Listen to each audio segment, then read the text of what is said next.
sot do të flasim për një njeri jashtëzakonisht të veçantë. Një njeri që në Kur'an përmendet si djaloshi. Pra ishte që në fëmijëri ose në ditët e para të zhvillimit të tij, të muskujve të tij, kur ai ishte fëmijë fare, kur ishte pra një djalosh i ri, u bë emër i njohur. U bë emër i njohur me çfarë ne do të përmendim tani në vijim se me çfarë ai u bë emër i njohur.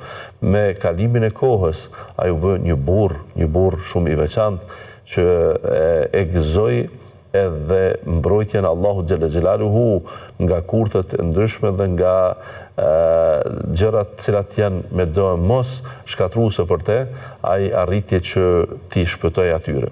Ai mori një epitet tjetër që ishte ummet në vete. Ishte pra popull në vete.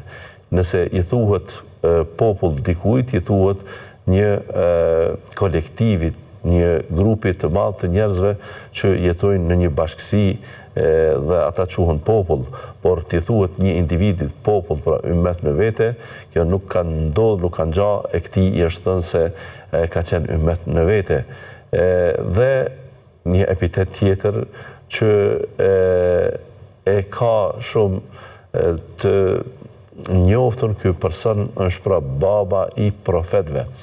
Baba i pejgamberëve, sepse në librin e Allahut ata 25 respektivisht 28 profetët që përmenden në Kur'an, shumica prej tyre tash e tutje do të kalojnë ka ky njeri, pra i cili është të njëjtën kohë baba i 2 fëmijëve, e ata të 2 fëmijët janë të 2 pejgamberë dhe të 2 profet, e që i bie se nga loza e tyre vinë thuaj se tashmë të gjithë profetët e tjetë, paktën ata që janë të përmendur në Kur'an dhe ky e merr edhe këtë epitet. Dhe jo vetëm, ka një epitet shumë tjetër më të veçantë dhe është me këtë në fakt ndoshta dhe mbyllet lavdërata për te, sepse nuk ka më epitet më të madh se ky, që wattakhadallahu Ibrahime khalila.